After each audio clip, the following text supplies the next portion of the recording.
everyone. I'm Chris Hernandez, and this is the Weekly Report, a look at news from the city of Kansas City, Missouri. Art in the Park is back, and this year you can check out all the great art right in front of City Hall at Ilis Davis Park. This outdoor gallery show is free and open now through the end of September with live performances every lunch hour on the final Friday of the month. Hi, my name is Liz Bowman. I'm the Public Art Administrator here in Kansas City, and I want to invite you to come to Art in the Park this summer at Ilis Davis Park, just north of City Hall. We have 4 different artists doing 4 different art installations. One of the reasons that we do temporary artworks is it's really tricky getting into public art, and this allows artists to tip their toes in it to see if they enjoy working in the public. It's just so much different working outside as it would be into a gallery setting.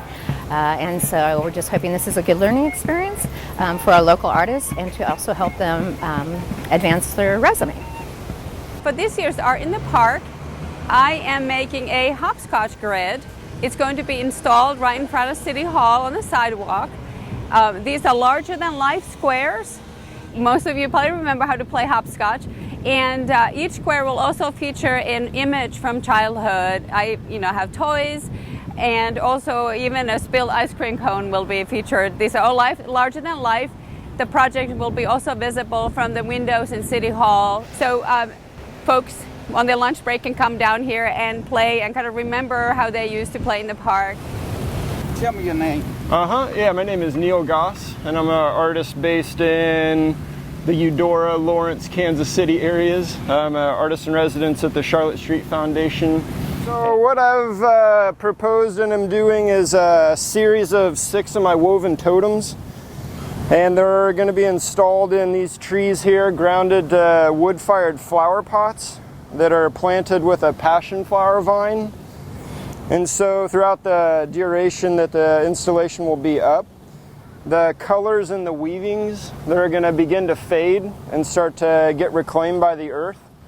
And then as that's happening, the vine is going to be thriving and start to grow up the trees or the totems. And so it's kind of a combination of just the pairing of life and death. And so I'm just kind of trying to capture that visually.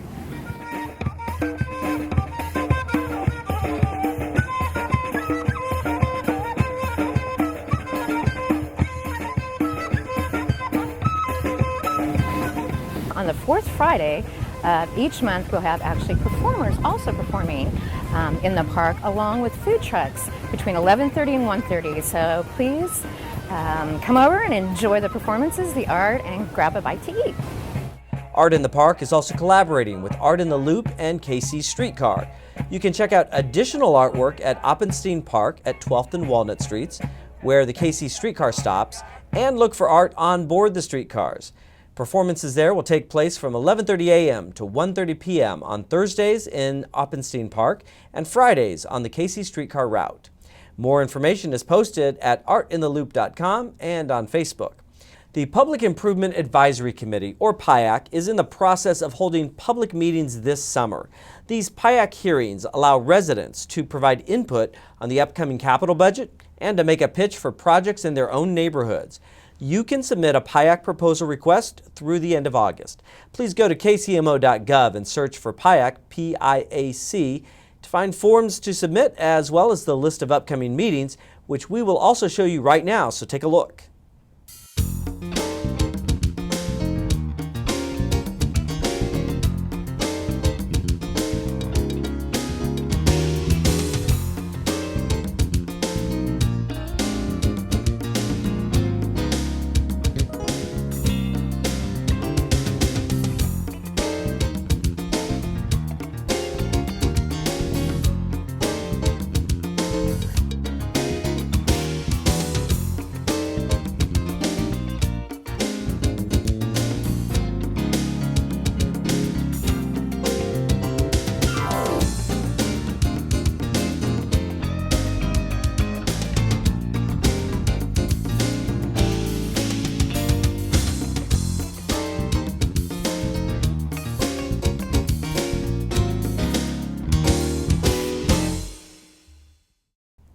Now let's take a look at news from other city departments.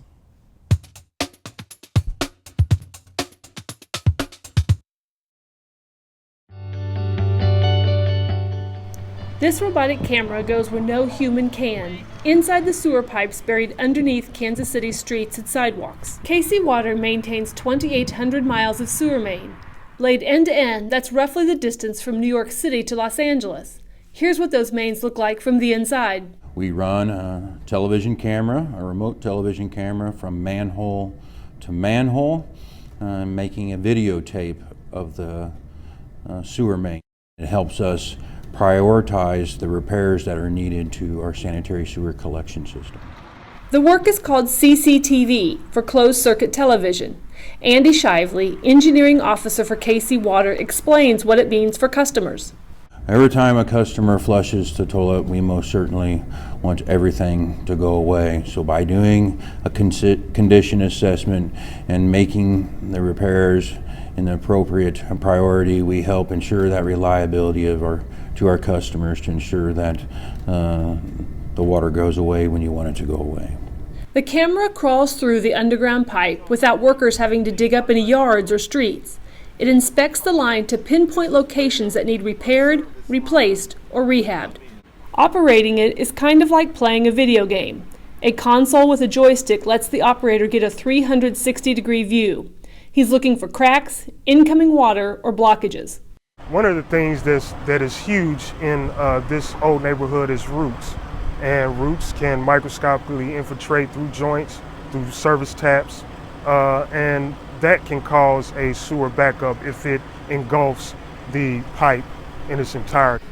This work happens every day to quality control our cleaning work and to identify defects needing repair. The goal is to televise 305 miles each year. In 2015, KC Water surpassed that goal and televised 442 miles. This work is building an elaborate resource for KC Water to see the sewer pipes of Kansas City. One day we hope to be able to take a virtual tour of the sanitary sewer collection system.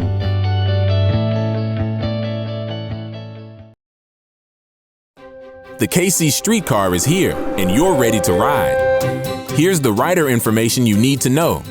The KC streetcar connects the River Market to Union Station by traveling up and down Main Street and around the city market. There are 16 stops along the route, most with helpful digital kiosks. The KC streetcar runs 7 days a week, from early in the morning to late at night, and typically arrives every 10 to 15 minutes. Check the digital signs at each stop to see how long the wait will be. Wait at the stop for the next streetcar to arrive, but you won't need cash. It's free to ride. Once stopped, allow people to exit before boarding. Don't block the doorways for others. Board directly with bikes, strollers, and wheelchairs. Priority seating is available in the middle car. Bring backpacks, bags, and other personal items. Only service animals and small pets and carriers are welcome aboard. Be courteous to fellow passengers and the operator. Drinks with the lid are allowed on board, but don't bring nachos or other food. When the streetcar approaches your stop, signal the operator using the red button. Once the streetcar has stopped, press the button on the door to open. Exit safely and enjoy your day. Be smart, be safe, and enjoy the ride. Ride KC. Learn more at kcstreetcar.org.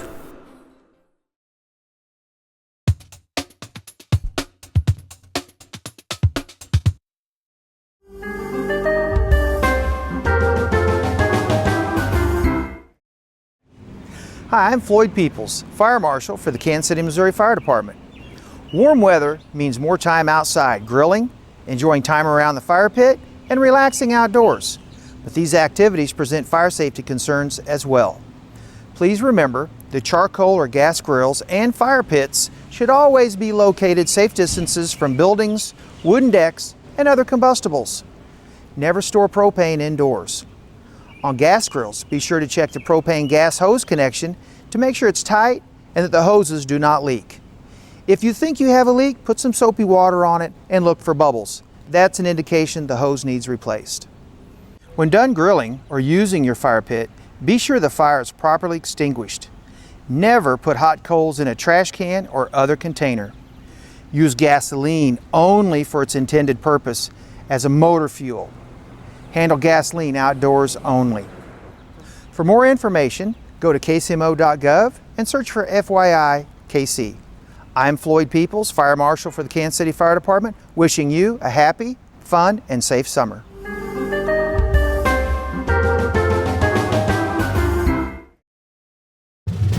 Hello, Kansas City. This is Mark Van Bally, the City of Kansas City, Missouri social media manager. I'm going to take you back.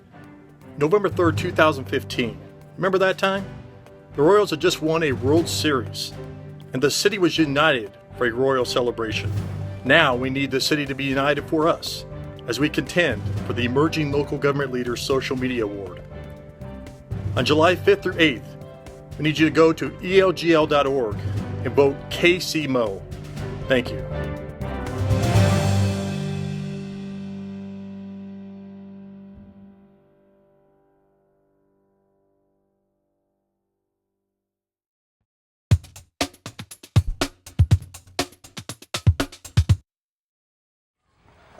I'd like to welcome you all and for the Arbor 2016 Arbor Day program here. He that plants trees loves others besides himself, and that's by Thomas Fuller. It is my honor and our honor to recognize Joe Messendine by planting a pecan. It's a seedling that is of a hickory family, and it will grow to 70 foot. I don't know if I'll be able to see that to come about. First of all, I'd love to thank all of my friends, family, and especially the Stanley McLean daughter and son-in-law who are attending today. Thank you so much for coming. I love Loose Park.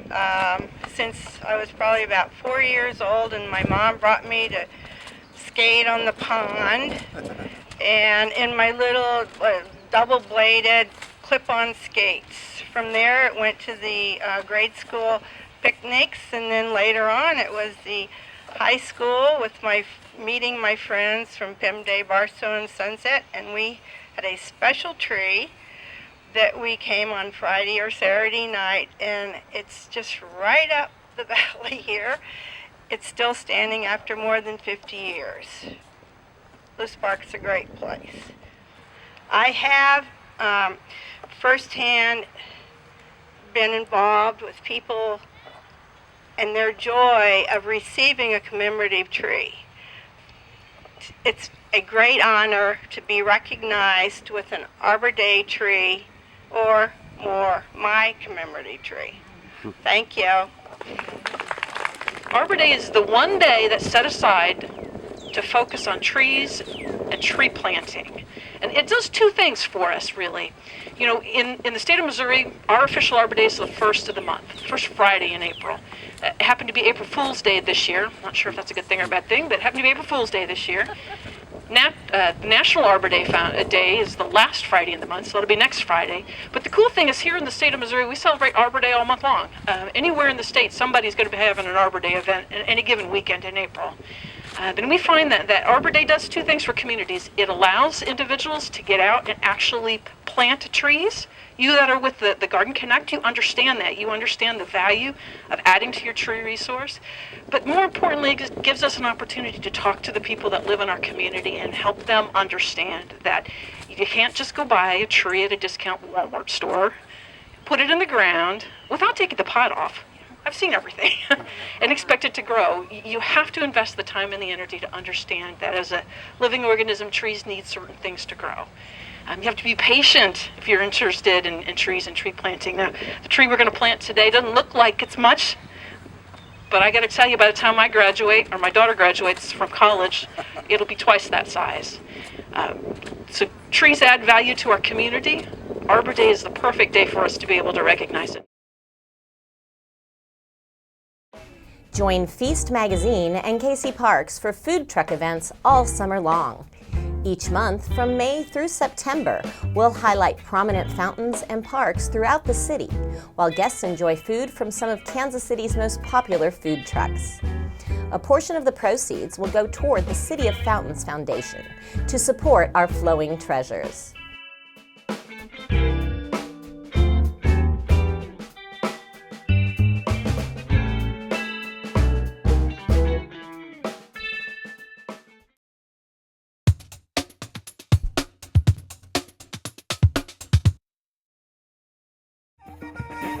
Ever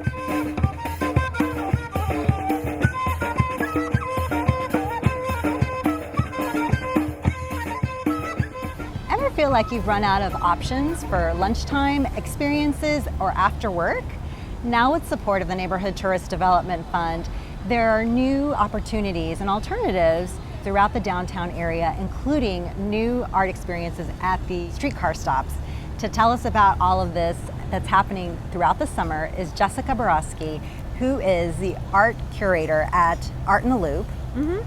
How long has Art in the Loop been around? Art in the Loop has been around for over 10 years and helps to support local artists to show artworks in different or exciting areas, not just the gallery or their studio, but out here in the downtown landscape. Great. And then you have 25 artists that are participating, and are all of the artists local, and how did you go about selecting them? So they are local artists, and it's a wide range. Artists that are emerging, artists that are more established here in Kansas City, and the way we selected them is we had a selection panel comprised of people that are not only occupants of the buildings or building owners here, as well as people from different arts organizations to kind of come to the table and select these artists. I believe we had over 40 applicants this year, and then we narrowed it down to 25 projects. So we did that process back in April, and now we've kind of started our first phase of showcasing artwork, and we'll have more artworks, the installations happening in and around the streetcar next month as well. And what kind of experiences? Like, do we have examples? Can you show us an example? Because we're right here in the park. Yes, so we have an example here of some of the art installation pieces, and this is actually one of many. There are more. So these are functional art objects, which means they can be touched, they can be interacted with on a more or less functional level, versus, say, some of the artwork that we have that's simply two-dimensional, and one wouldn't call that functional. This is an example of functional artwork here in the park, and there's actually more artworks in and around here in Ilis Davis Park. So this is happening throughout the summer, and it's not just here at Ilis Davis. Ilis Davis is one of 4 locations, or 4 main areas. Correct, yes. So Ilis Davis is one component, and this component is called Art in the Park, which we have partnered with the city in order to generate these works. The other location is 12th and Walnut at Oppenstein Brothers Memorial Park. And then we actually have artworks on the streetcar, as well as artwork at different streetcar stops. So those are kind of the main components of our total project this summer, which is Art in the Loop Connect. And the term means that we are wanting to connect all these areas together, not only for people who live and work downtown, but also people who are visiting, who might have an event at the convention center, say, or haven't experienced much of downtown yet, and getting a chance to do so by way of the streetcar, by way of the parks, but also by way of the artwork. And then you're having a reception in July. Can you tell us about that? So the reception is it's kind of a kickoff event, even though a lot of the artworks will have already been up and around in Kansas City. It's an opportunity for people to hear the artists speak about their work, and an opportunity for questions or thoughts that, you know, as people are kind of engaging or experiencing this artwork all over, it's a chance to come out to the kickoff or opening reception and talk to the artists directly. And that event is going to be July 19th at the Central Downtown Library on their top floor. And the reception is from 6 to 8. The artist talks will be from 6 to roughly 6:30, and then the reception will follow. Great. Thank you, Jessica, for telling us about Art in the Loop and all of the components that are here in downtown Kansas City, Missouri. We look forward to seeing them, and if they want more information, they can go to artintheloop.com, the Facebook page, or access it by way of the Downtown Council's website. And thank you so much for having me. It was awesome to talk about such great artwork this summer. That's happening all summer long. Yes. The Neighborhood Tourist Development Fund supports local nonprofits that bring cultural, social, educational, and recreational activities to our area.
learn about additional upcoming events, visit kcmo.gov/ntdf.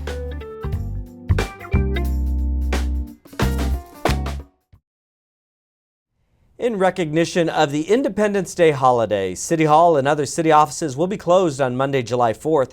Curbside trash and recycling pickup will also be delayed one day that week. For example, those residents who have Monday collection will receive the service on Tuesday, and residents who usually have Friday collection will receive it on Saturday. And do you have extra trash this summer? The week after the holiday, July 5th through the 10th, is also a trash amnesty period for curbside collection in the city. During this time, residents may set out up to 15 bags of trash without extra tags. Remember, no hazardous waste, bulky items, or leaf and brush will be collected. The city invites residents to celebrate Independence Day at the 8th annual KC Riverfest on July 4th from 1 to 11 p.m. at Berkeley Riverfront Park. There will be live music, entertainment, carnival rides, food vendors, and more. A fireworks show over the Missouri River starts at 9:30. For more information, visit kcriverfest.com. The City of Kansas City is concerned about fair housing, so we are working with other metro communities to examine fair housing challenges and to identify ways to reduce barriers and to help residents meet their housing needs. The plan will impact how HUD funds received by the city will be allocated to support housing development and to access opportunities for transportation, education, and economic development.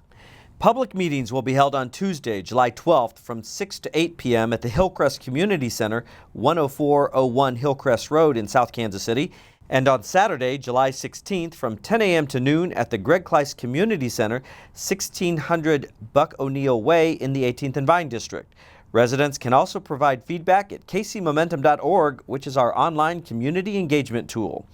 The plan will provide the framework and goals for the city's 5-year consolidated plan beginning May 1st of 2017. To view this program again or other Channel 2 videos, simply go to kcmo.gov and search Channel 2. That page has a link to our YouTube channel, and there you can find a whole bunch of programs that you can view anytime you want. Or look for us on Twitter or Facebook. That does it for this edition of the Weekly Report. I'm Chris Hernandez. Have a great week.